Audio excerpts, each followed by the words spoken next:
Hi everybody, thank you all for coming out tonight. I know it's only Tuesday, but these days, I don't know, I feel like daylight savings time helps a little, but I still feel like it's just hard to want to go anywhere after work, so I'm really grateful that you all came out. I would generally have you do like jumping jacks or something to make sure that we're all awake after a long day, but you just ate pizza. So let's do a game of Simon Says instead.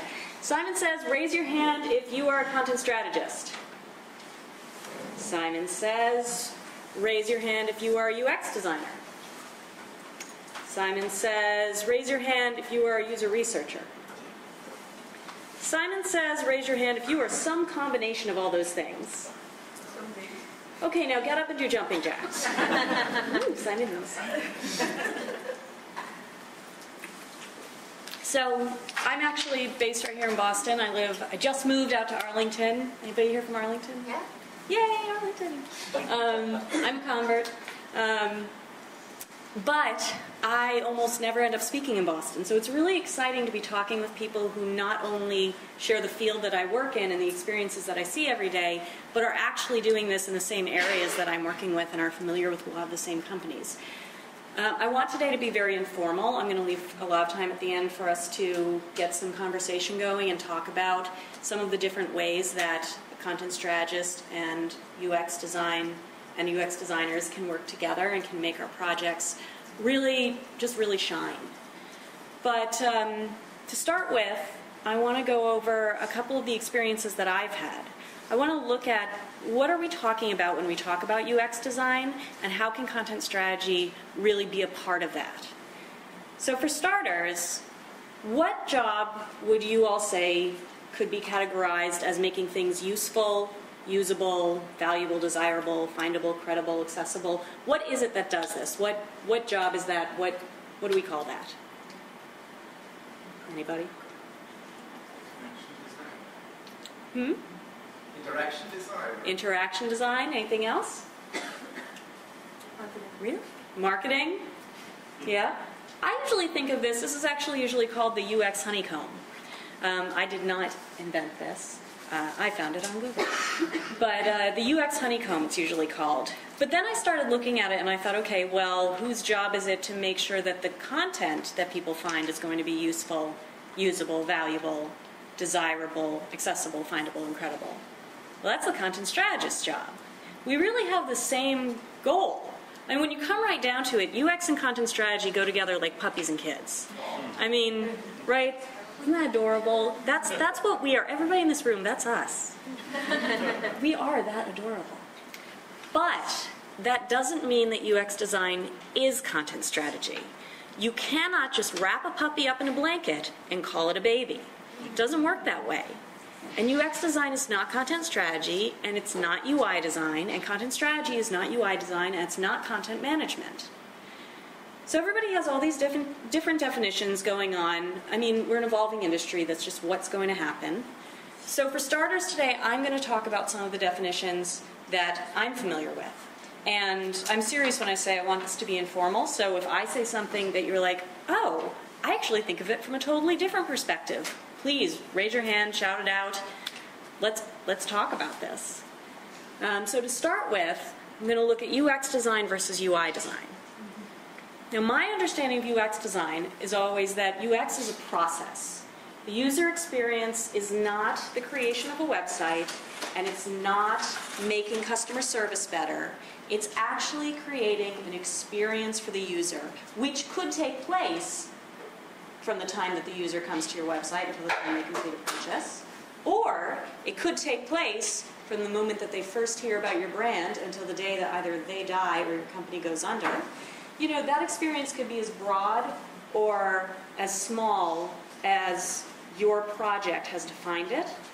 But user experience design is the process of creating those interactions, creating that back and forth. Now, UI design is not that process. Yes? So, just a quick question. So, someone who's doing it, you know, that user experience umbrella is pretty big. So, like, for instance, you have like an instructional designer who traditionally has looked at an educational experience, whether like, you know, training for adults or school for kids, they're a UX professional according to the umbrella. Is that accurate? I would say the UX process is not a single job. The UX process requires interaction designers, subject matter experts, educators, content strategists, UI designers, all those different pieces. And I actually think that we are kind of doing a disservice to ourselves when we try to chunk it all into UX design as a single job. Because it's not just one role, and that's what I'm getting. That's exactly what we're getting at when I look at it as this umbrella. It's this huge process, exactly as you said. Now, on the other hand, UI design, and it's a great question because it brings us right into this, is a much smaller piece, right? When somebody is designing an interface, or some people refer this as interaction design because it's designing the specific interactions, the drop downs, the what happens when you click a button, the things that the user does, and what that interaction looks like and how the site or the application responds. That's a very specific piece that can be done within user experience design, or, and we don't usually think about this, but it can actually be done without being part of UX, right? I mean, when you look at, we've got this MS-DOS back in, 1998 or something, 1994. Nobody was doing user experience design for that. They were just looking at the interface. They were looking at what interactions are going to go on and how are we going to display that on the screen. And nobody said, oh wait, and how are we going to make this a really great experience? No, they were just, how are we going to make it work? What are the interactions? But these days, when we do have people who are working specifically to focus on doing research into what the user does and understanding how those experiences might become better, now when we talk about good UI design, we don't even specify that there's UI design that incorporates UX. It's just good UI design. It's just UI design that's done well, that considers that person who's going to use it on the other side. You know, be the Apple of whatever, right? We say those things. We don't say do UI design with UX. Nobody comes up to you and says, if you're an interaction designer, so today on this project, we're going to be creating an application that is going to lead the user to be able to make an appointment with their doctor. Oh, for this one, we're going to consider the user experience. I know you weren't doing that on your other projects, just this one. No, nobody bothers to say that. Are you kidding me? If you start working on UI design, you don't consider what the user's going to have to see or interact with or feel or do or how they're going to, what their experience is going to be. You're not doing your job well. So those are our two design pieces. Now on the flip side, we've got content strategy. Content strategy is a lot like UX design in that it is a process. And here's where it differs. It's specific to content. Luckily, content is everywhere. Now as a content strategist, when I think about how I'm going to create a good experience for the user, I think about it in terms of every touch point. What times am I going to be speaking with the user through an email, through social media, through microcopy on my site, through the interactions? What is their journey going to be? What is that flow going to be? What are those moments when they're going to see anything, visual design, any kind of content, videos, copy, images, and how is that going to impact their experience? How can we make sure that the content that they see and that they interact with is going to provide an excellent experience? And one subset of that often gets very intermingled in the same way that UI design gets intermingled with UX design is content management. Content management is one area, is one thing that is done within creating a content strategy or as part of a content strategy. There are people who are managing content, deciding when to publish it, when to edit it, when to retire it, who aren't aligning that with a content strategy. They probably don't have as successful of a content management system now. Bless you. So here we've got sort of, all right, we've got content strategy, and content management, which when done well aligns with the content strategy. We've got UI design and the UX process, which sort of umbrellas over content strategy too, and sort of umbrellas over UI design, but it's kind of just over here. So why can't we just let all those people who think of themselves as designers go and play in that field, and all of those people who think of themselves as content folk to go play in that field, and at the end we'll meet up, and we'll see what everybody's brought together, and we'll make sure that we've accomplished our goals. Right? We could do that. Maybe.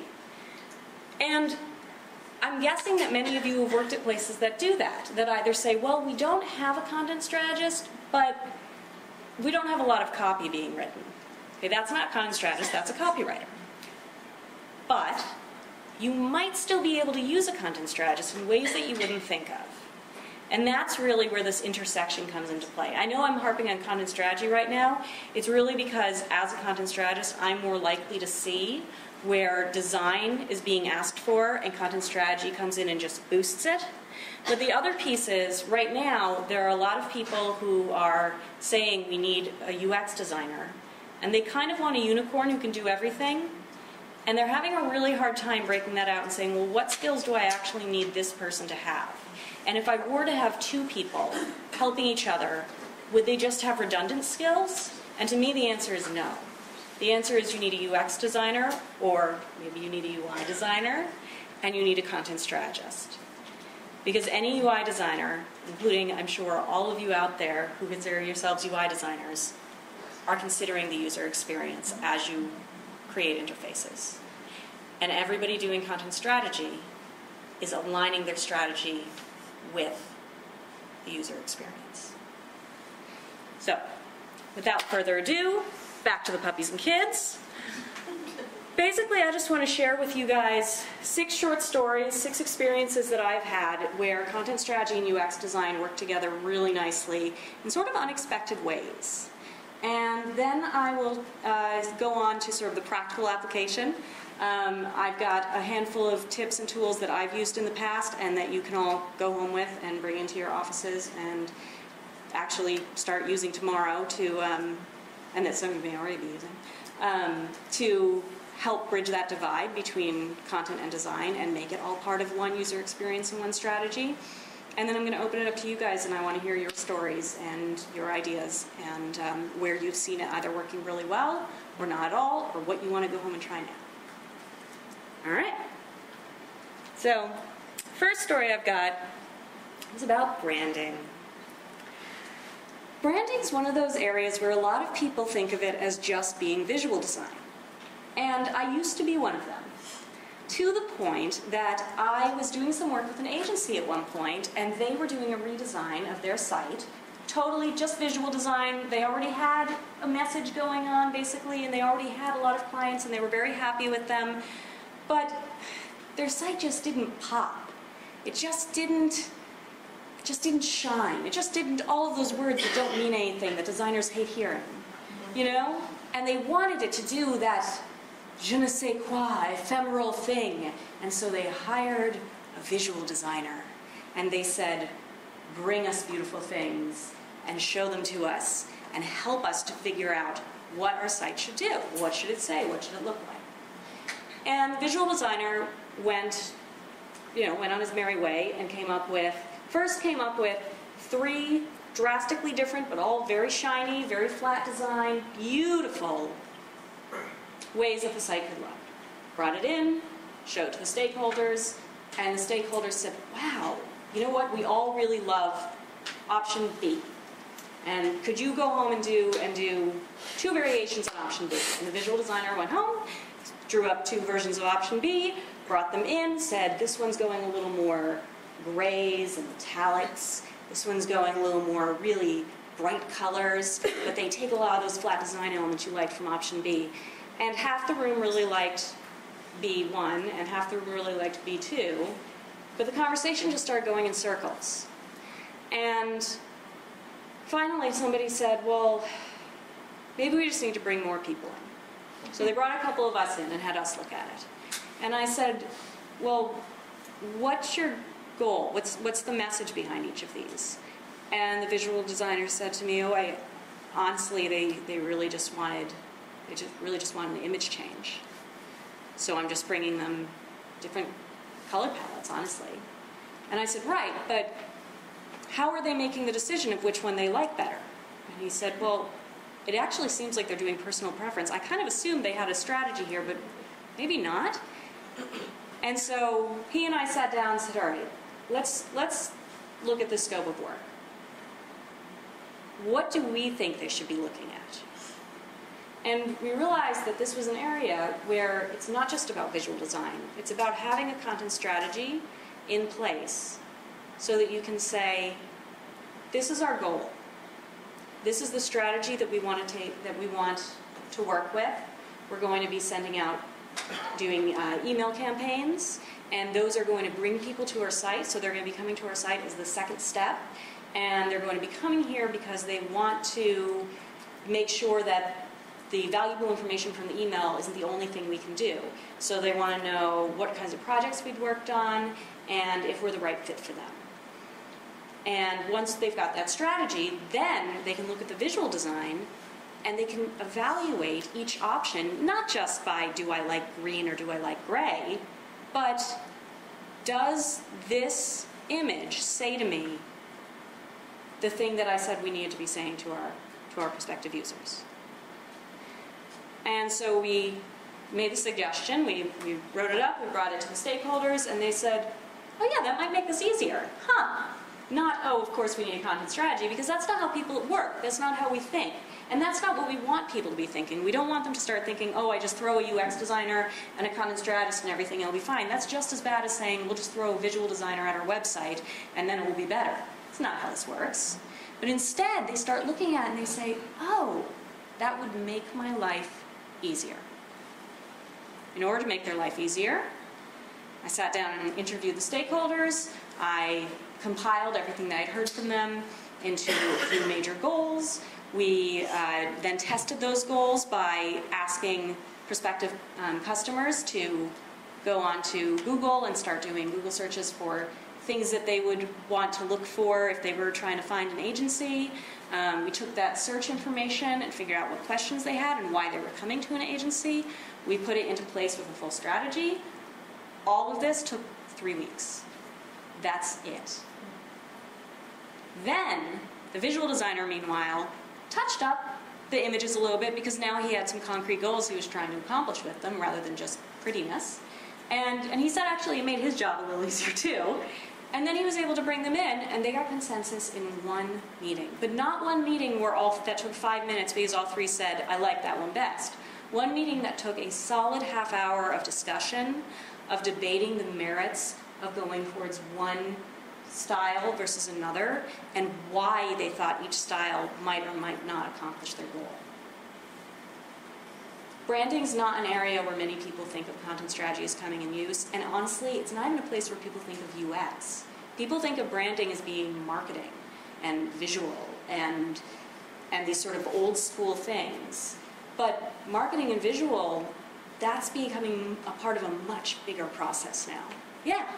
The example you talked about has a lot of functionality to it, though, so I don't think of that as like strictly branding. Nope, very little functionality. Honestly, we were just looking at, for example, what do they want the menu to look like? Because if somebody's coming to see their projects, does it make sense to have an image of one of their projects on their homepage? Because we were just looking at the visuals for the homepage. So what is this user going to see when they come immediately? Are they going to need a menu with a drop-down of many options because they've got a whole bunch of different questions? Are they going to want immediately to see some sort of FAQ? Or are they really just looking to be impressed? Or do they just need to be, if they all had the same question, then maybe that would factor into a tagline that we would just put below the logo. Does that make a little more sense? No, I think you need sense from the beginning. Oh. Like, yeah, good. Thank you. Yeah. Second story, user journeys. This is one that people think of as being really in that UX sweet spot. For this, I started off on a project with a small team. We were hired to create an application that would help a company to schedule meetings. But there were some complications. First of all, the person who proposed the meeting was never the person who actually was able to do any of the scheduling or who had the authority to confirm the meeting. So when they proposed the meeting, the next step was it was going to go on to somebody else's inbox where they would confirm the meeting, or to somebody else's something where they would confirm the meeting. Then it would go to the person who could schedule the meeting. However, these meetings usually featured guest speakers. Each guest speaker works with somebody who handles their scheduling in this internal company. So Joe might handle the scheduling of people with last names A through G, none of whom actually work for this company, but Joe works for the company. So now he needs to get this meeting. He needs to confirm that his speakers are available. Then it goes back to the person who can approve it, because they now need to determine if there's what the budget's going to be. They need to get the catering together for it. They need to get the space for it. And then each step of the way, it needs to go back to the original person to make sure that they're still on board, that this is still representing what they wanted. Oh, and that original person, the reason that they are the one actually coming up with the idea of the meeting is because they are usually account managers who are dealing with clients. Does that sound, am I confusing you yet? Because I was so confused, and I had 2 weeks of meeting with them to figure out what we were going to do. So suffice to say, very complicated user journey going on. 3 different users, really 3 different user types. At present, they had a variation of this that they were using, but only 25% of their employees were actually bothering to check the messaging system. And as a result, nothing was going through. People were literally picking up the phone and calling, or were walking paperwork to the building, or were faxing paperwork, or scanning it in and then emailing it. It was a disaster. And so they wanted to come up with something that was going to be so intuitive that it would convince their stick-in-the-mud employees to actually sign up for the new system and actually use it. So initially our idea was I was going to work with the marketing team and get a better understanding of what their brand was and what their language was, and I was going to do some user interviews and figure out how they spoke and what kind of voice and tone we would use. And meanwhile, the UX designer was going to focus on putting some wireframes together and showing what the flow was going to look like. And we were working in the same room, and I just keep hearing swearing. So finally I walked over and I said, do you want another set of eyes? He said, sure. The problem is, this is so complex. Every time I start with a screen, I get overwhelmed by the number of things I'm trying to stuff into it, and it looks awful. But then when I try to break it out, it's making them go through so many steps, they're going to be overwhelmed, nobody's going to use it.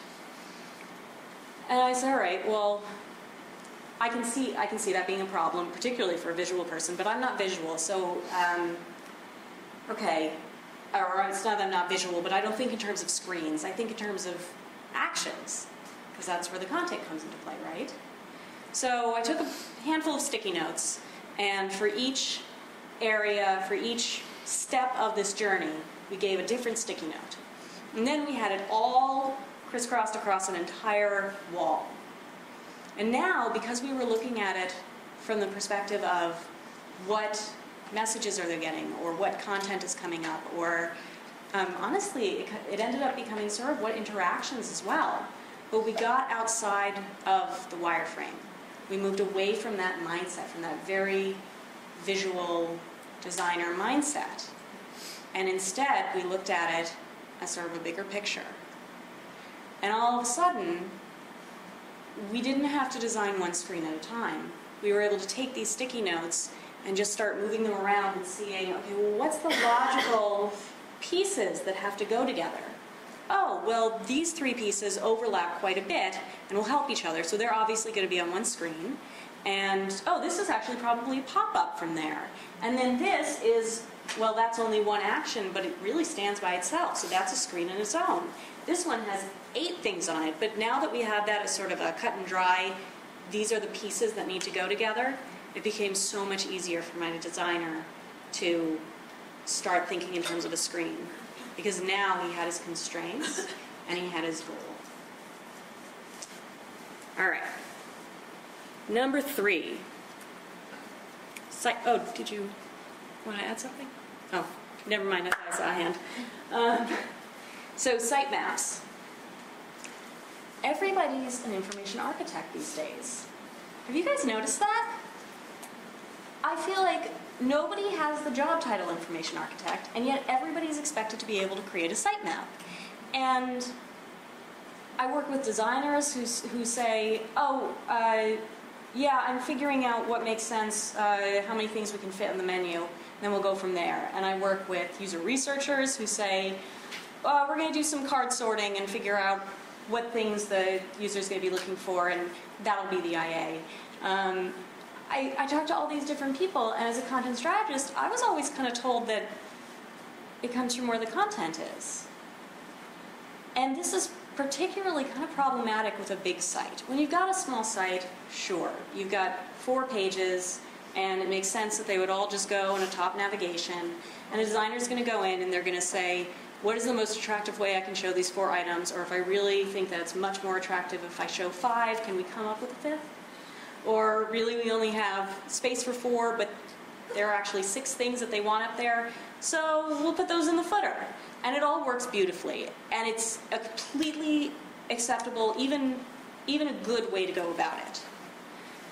But it all falls apart when you start working with a university, particularly a university that owns a couple colleges. Any of you work with higher ed? Yeah, you guys know what I'm talking about. Universities buy colleges, colleges have departments, and all of a sudden you're 3 layers down before you've even gotten to the actual page, or to the actual department. And then the department has courses and professors and sometimes researchers and student pages, and sometimes they've got their own information that they want you to consider when you're applying, or they've got their own application process for an internal piece. Oh my God, we're like 8 layers deep. How are you going to just say, well, you know, you've got a visual designer who's just saying, well, I'll just look at how it looks on the page, and they're completely overwhelmed. And it's kind of an unfair position for the people, for the stakeholders, or for the managers, or for the people who had some say over this, to put their designers in.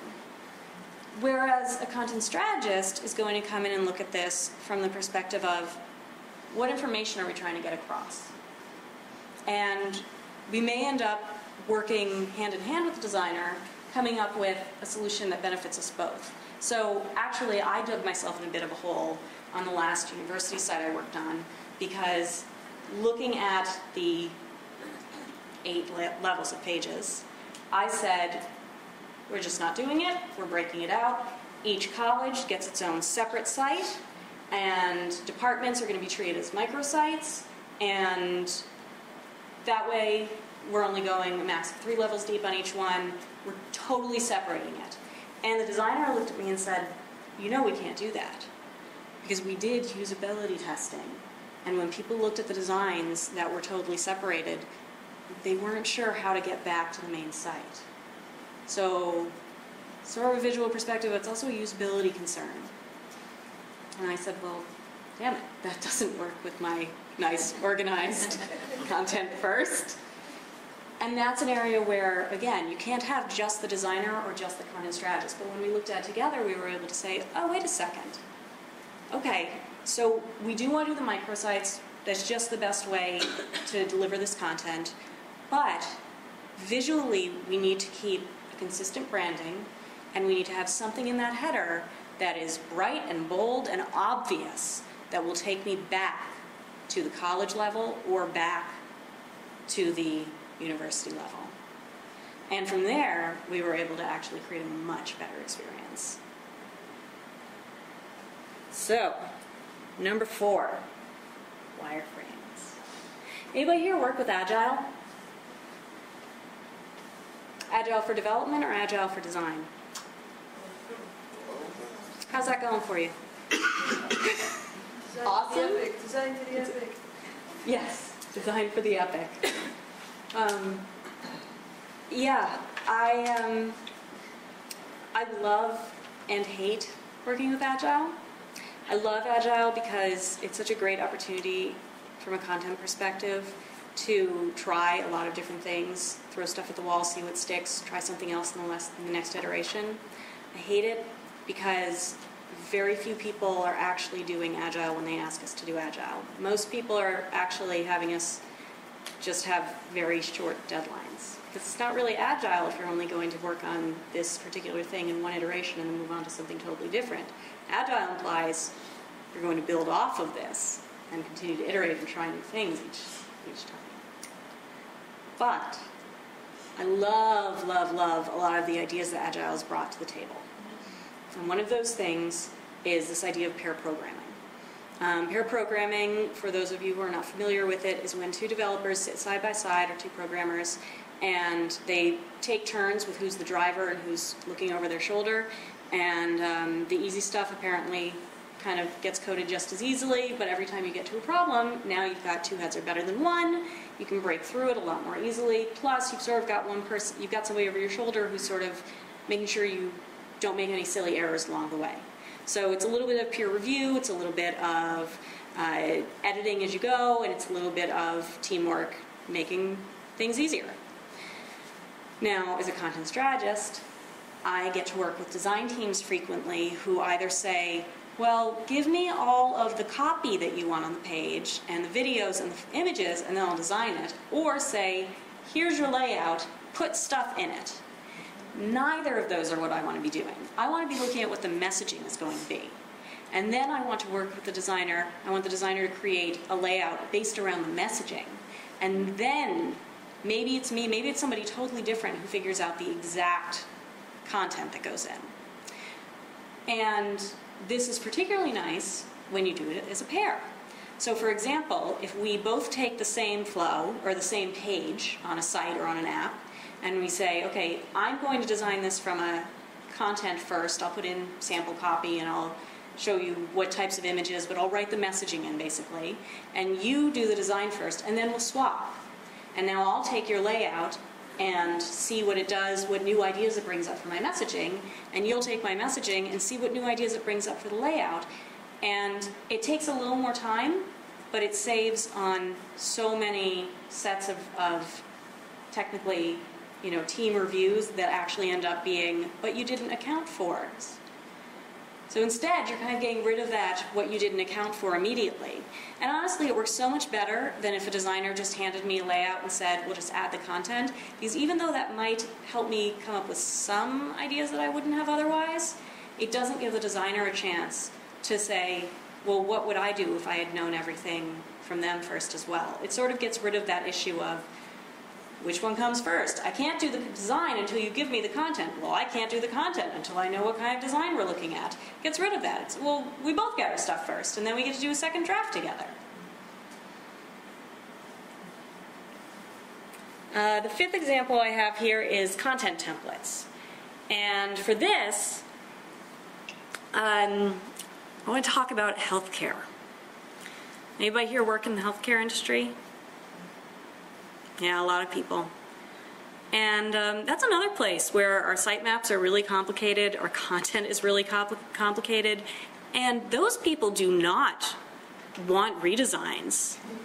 They are terrified that if they move a single page, then some patient is going to forget that Mass General Hospital exists.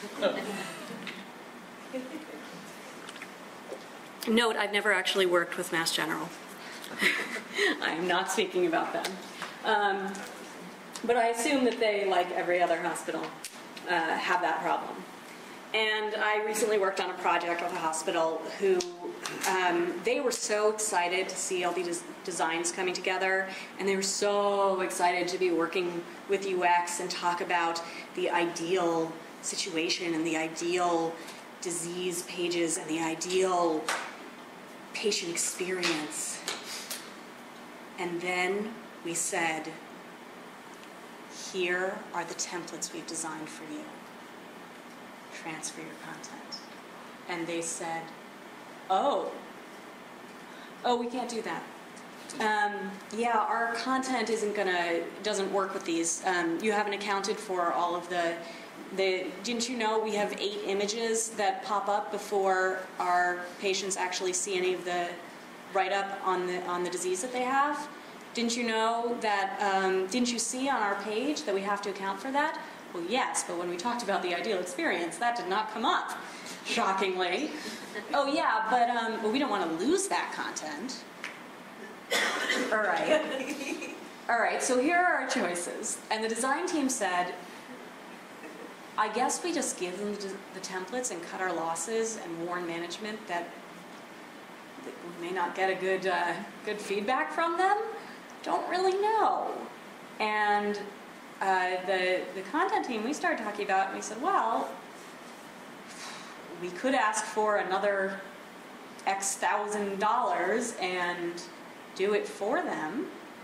That'll take the next year of my life. And then we said, wait a second, we've got a tool for this. We've got content template mapping. And we sat down with them and we said, all right, for each page that you want, let's pick the 10 highest priority pages, the pages that you said, if we can give an ideal experience here, this is the page we want to spend our time creating that ideal experience for. We looked at it and we said, write it out. Don't look at your site, what you have this instant, just write it out on here. And they filled out the template mapping, and then they said, all right, are we good now? And I said, yeah, now let's look at the actual page. And we looked at the page and they said, oh, we didn't account for the 8 images that were supposed to pop up. And I said, is it possible that it's because that wasn't a priority? And they said, well, we don't want to retire it. And I said, nope, we'll just set it aside for now. We can always add it back in later. Obviously, a big part of that is prioritizing, which is something that we all deal with clients a lot. But part of it is also, design can only take them so far. And a lot of clients, not just in healthcare, healthcare I bring up because they tend to have such gigantic sites, but a lot of clients, even for our in-house teams, a lot of places, we think about ideal when we talk about design, but we think about what we're capable of when we talk about content. We end up looking at, we look to the ideal and we say, oh, at some point, we are going to have identical bios for every doctor who works here, and they're all going to fill out every single research project they've ever worked on. And then we look at the content and we say, shockingly, 6,000 doctors did not all go home and write up all of their research projects like you wanted them to. So what can we do with the content we have right now? And that's where this template mapping comes into play. And we have to do this, we have to start this long before they've approved the finalized, idealized design, or else they're not going to use them. They're not going to be able to. They'll want to. And the design teams, I envy a lot of the design teams. I used to be one of you, and I would pat myself on the back and say, look, I did what I could. And then I realized that when I look at it from the content perspective, I can do a little more. I can help them to be realistic as well as idealistic. And we do want to be both. And then the final area where you wouldn't expect, oh yes. So just going back to the content templates. Mm-hmm. So can you just clarify, do you decide, or do you create the content templates before the wireframing happens? Or Depends. Definitely depends on the project. Who sets the initial template? Mm-hmm. It definitely depends on the project. I would ideally create the content templates first, because it will help the designers to be able to see what to account for in the wireframes. The only situation where I wouldn't do that is if you're looking at sort of a long-term project and saying, we want to create a wireframe around the goals that we heard and the user interviews and sort of what they ideally want to see, because then you could create the wireframe around that and then do the template next to say, well, what can we account for right now and how do we have to modify this wireframe? Because you definitely don't, the flip side is obviously you don't want them to look at the content template and say, well, I just want to shove everything in that we've already got on the page, so I guess we can't do new wireframes at all. We need to have that glimmer of idealism. So then we come to microinteractions. Is anybody here familiar with that term? I've been hearing it for a long time, and I kind of thought it was BS. And then I was at Convey UX a couple weeks ago, and I heard a talk on microinteractions, and I went, oh, that's what they are. I thought I knew what we were talking about. But they're more than just the small pieces.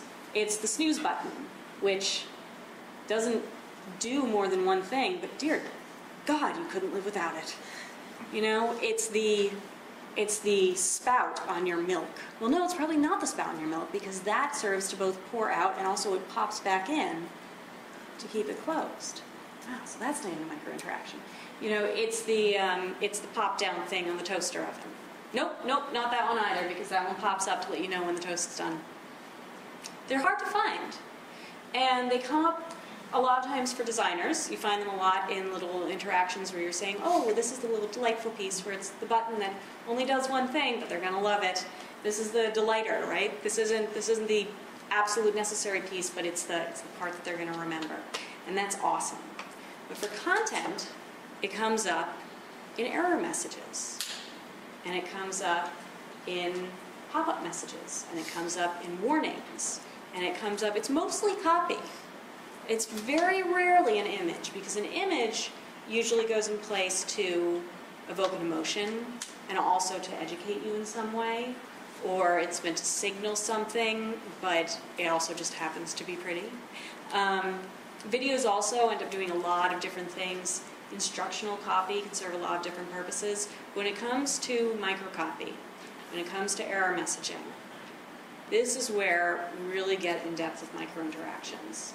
And designers are often told to take care of these because they're not detailed content. I mean, unless you're MailChimp, are you really going to put your voice and tone into your error message? Well, maybe you should.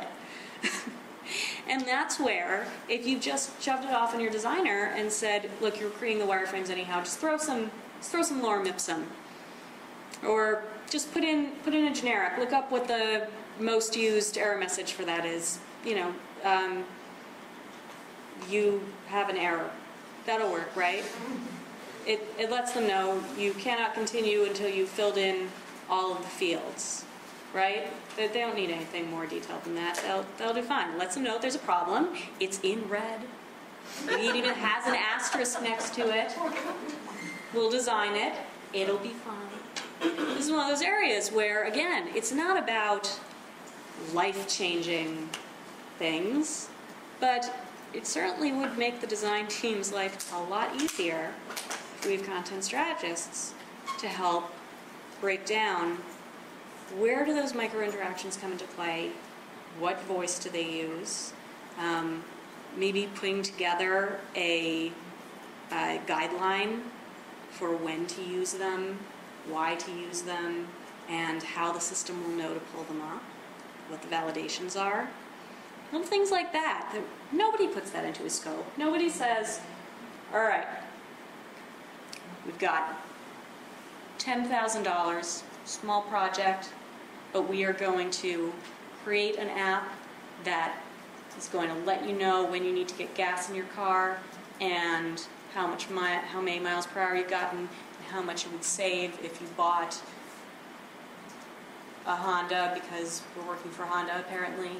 And, oh, don't forget, we are saving $2,000 of that to create the micro-interactions guidelines. No, that doesn't go into a scope anywhere. But if we're not thinking about that, if we in the UX world don't make sure that we are pushing to have that, then you're not going to have micro-interactions at all. You're going to have poor ones. You're going to have error messages that don't quite work, because even though your UX designer, your UI designer is amazing, they're not a unicorn. I hate to break it to you all out there. None of us are actually unicorns. We can't do everything. And some things are going to float by. Some things are going to miss out. So this was my last little story about where content strategy comes into play in unexpected moments. So, I'm glad you brought that up. I was thinking about something similar earlier, and I was wondering if you'd touch upon it. This idea that you can plan it all in advance, and you know, when I say it all, obviously I don't mean everything, but we struggle with that at work, where we have copywriters, not strategists, which I do realize is a difference. And we recently took on this project that was kind of new to us. It was a little bit more marketing than it was pure design or UX. And when we finished up, it was very stressful. There was a lot of churn. And I suggested that we look back and we kind of, take a look at what we learned and maybe put together a guide. of the things that we knew we might potentially repeat and might go for this project Yep. again. And one of the things I heard was, well, let's do it a couple more times. Let's do this project a couple more times, and then we'll hone. Then we'll start to learn what's really worth putting in the guide, what's not. So I really heard a lot of kind of spinning and no, it's not like as if putting together a guide is this like terrible commitment and everybody's Right. So I wanted to get your thoughts on that. You know, how to make. I mean, am I right? Is this person right? And how do you make the argument for the style guide?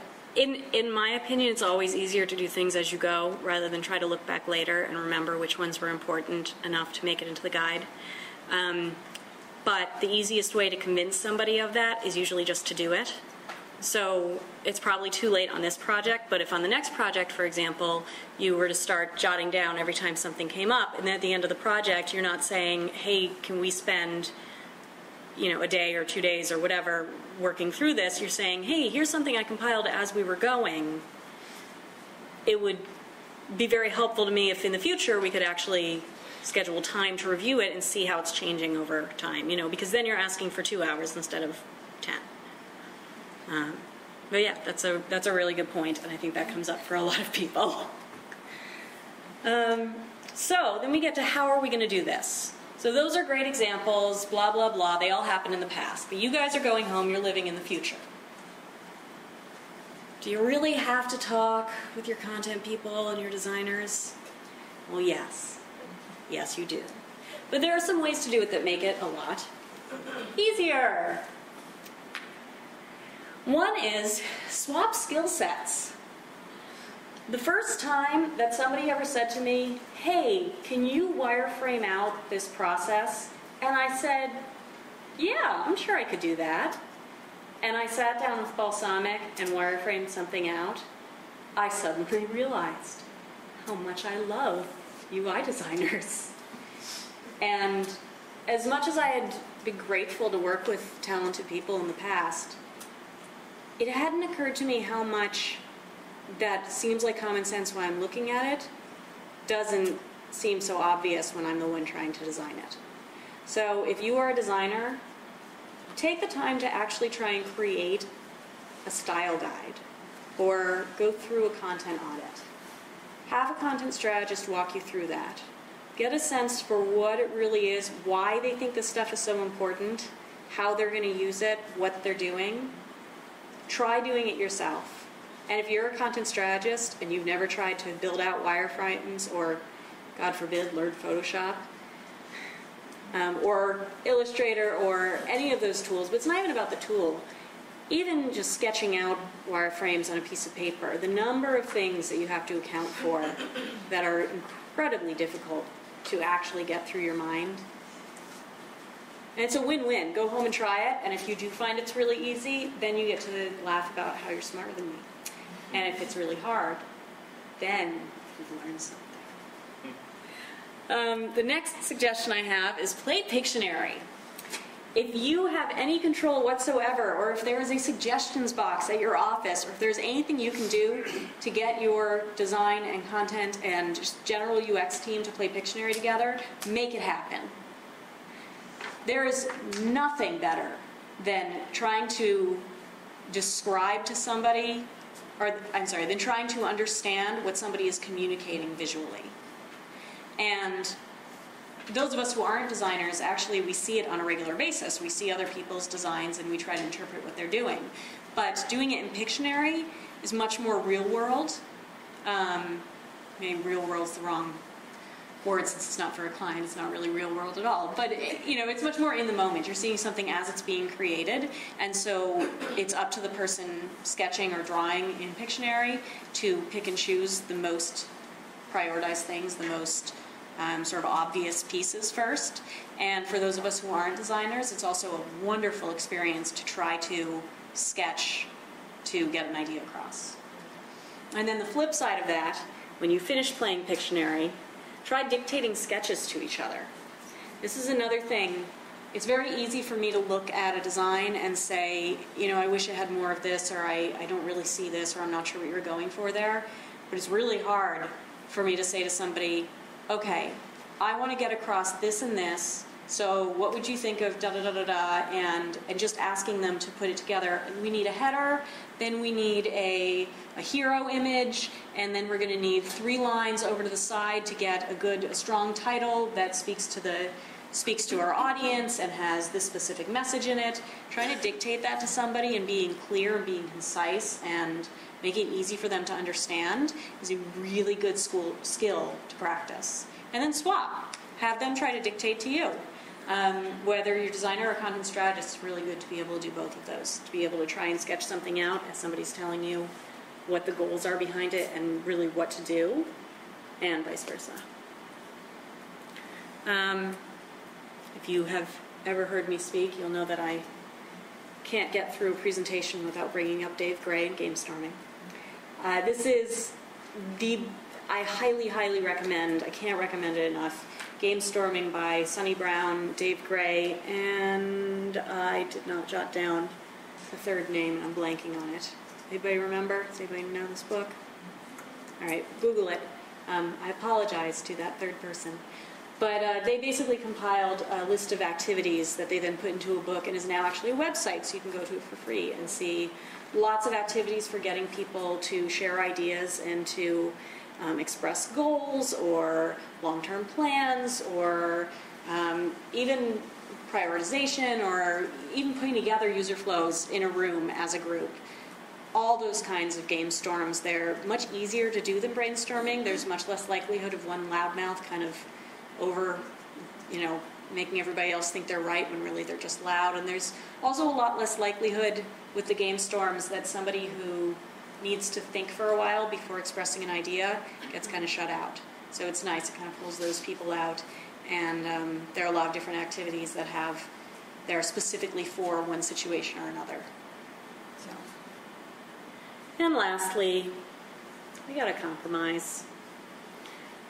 I have a friend who's a project manager who has long believed, both in her personal life with her husband and also in her professional life, she often tells me that a compromise is where nobody's happy.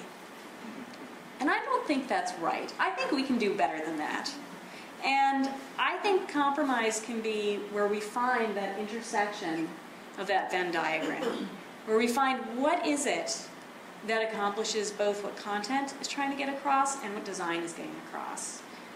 What will make it, we don't want the design to be at the expense of the content, or the content to be at the expense of design, because if the two aren't aligned, it's going to be a bad experience.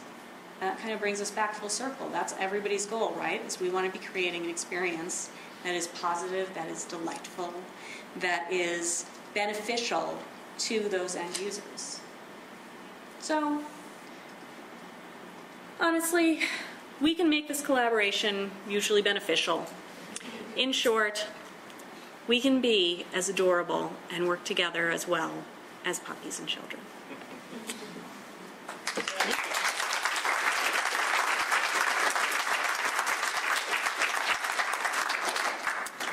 So I'd really love to hear, obviously, any questions, but also your stories. Does anybody have something they'd like to share about an experience they've had? I do. So I work for Zipcar, and we had a content strategist. She was a VP in the marketing group, and then she left, and we replaced her with a more junior person. But content strategy appears to be stuck in marketing. I think it needs to be broader than that. I don't know if you know any ways to help influence that within them. I don't know if I probably talk to the marketing department, but also more broadly. There are kind of 3 places that I've seen content strategy get set. In most agencies that I've seen, they put content strategy into UX design because that's the area that's working with their clients. In most in-house teams that I've seen, they put content strategy in marketing because they're developing the strategy that's going to push the team forward. And in that case, I think it makes it a little bit harder for strategists to work with designers. So I push away from that a little bit.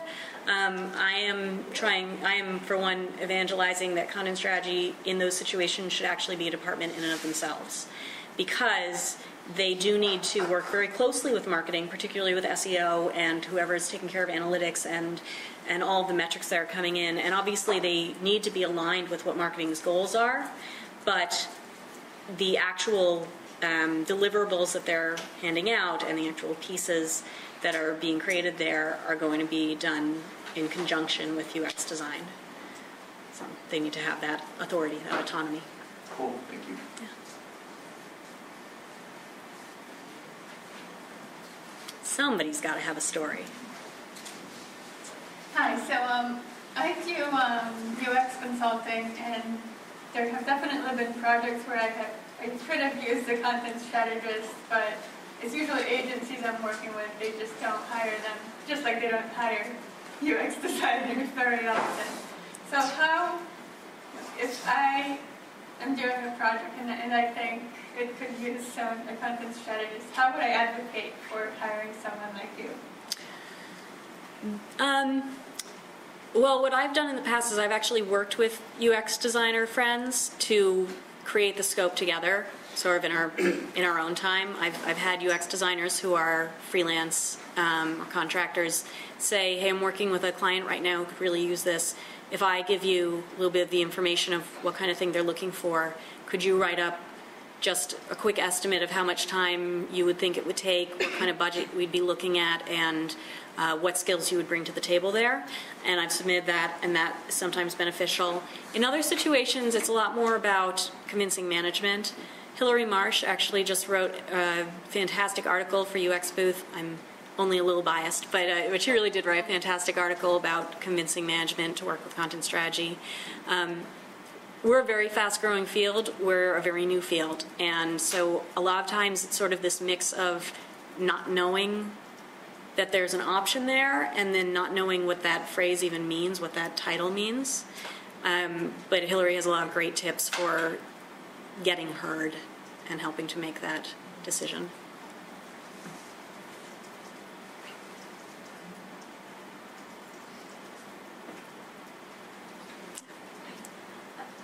More of a question than a story, I guess. Can you talk a little more about... Sorry, I think we had one over here sorry. first, and then... I was trying to fill the air. Yeah. Would you like to go first? No, please.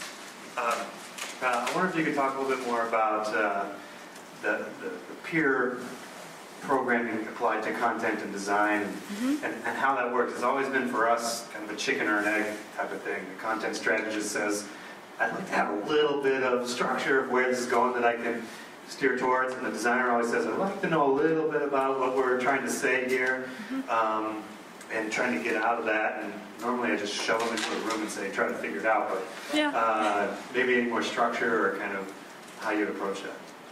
Yeah, I've done a couple of different things. I used to work full-time at an agency, and I just knew my designers really well, and so we would literally do the equivalent of pair programming, where I would sit over one of their shoulders, and as they were putting together their ideas, I would say, oh, what about da-da-da, or did you account for this other thing? But when I started contracting instead, I very quickly found that that's not a way to make friends. So that really only works if the content strategist and the UX designer are very comfortable working together and are comfortable with that dynamic. Alternatively, one possibility is to do basically 5-minute sessions. So the first 5 minutes, so basically the content strategist comes in with the research that they've already done or that they've gotten from the user researcher or whatever. I don't know how big or small of a team we're talking, but let's assume we've got only the 2 people. So the content strategist has spoken with some users, has some information, basic understanding of the stakeholder goals, and we are looking at a homepage. And so the content strategist can say, well, this is the main, like, big picture message that we need to get across on that homepage. And then the designer has 5 minutes to sketch out a layout. So nothing they're going to get too attached to. Now the content strategist has 5 minutes to make notes on that or pull out mini areas where the messaging would come into play, or sort of assign sub-messages to the areas, or even cross things out if they actively wouldn't work. And then back 5 minutes, and then back 5 minutes. So basically with each of them being able to either add to or pull out the pieces as they go. And if you do that with even just 3 rounds, so then you've spent, half an hour, and then you usually get the two of them to enough of an agreement that either would be comfortable going on and building off of it. Like the content strategist would be comfortable if they are actually writing the copy to start on that, or if they're putting together instructions for copywriters to start on that, and the designer is usually comfortable at that point making a more solid wireframe.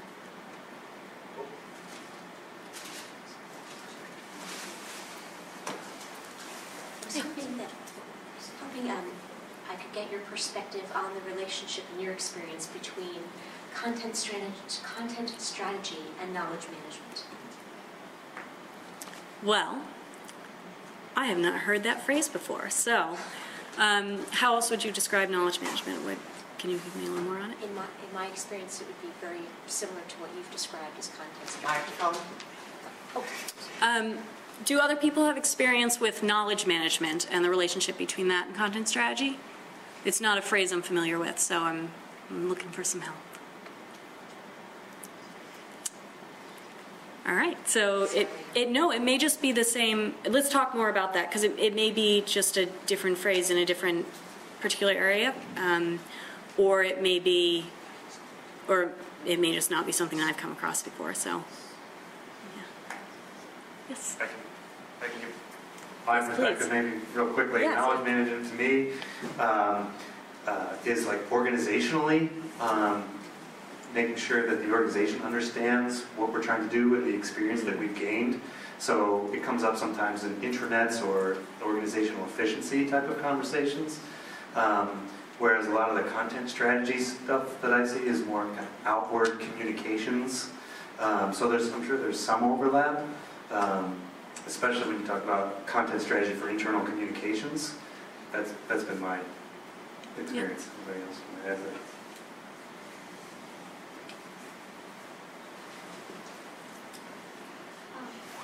I have another twist on it because I work as a content manager, and there's information management and then content management, and a lot of times, we work together when we're working on page layout.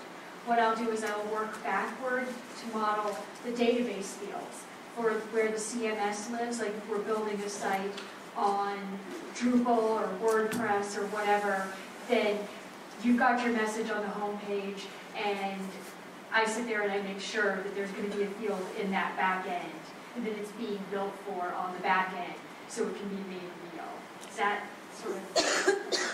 So you're dealing with information management as a CMS? Yeah, like with developers, like if we're putting, if we're putting items on the page like the H1, H2, making sure that there's the page header, SEO description, basically the templates, all of the templates that you showed, that would eventually be incorporated whoever's building the back-end database and actually entering that information in the database, making sure there's a place to put it. Okay. That's great. Is that kind of where you're coming from as well? Yeah. I definitely see CMS management and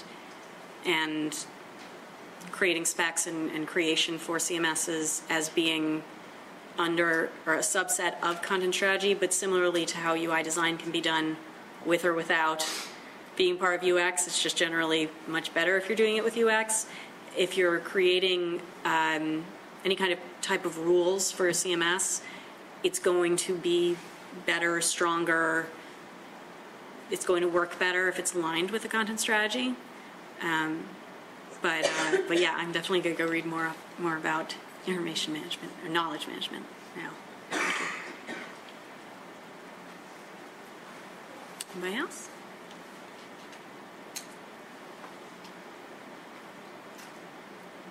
All right. Everybody wants cupcakes. Thank you.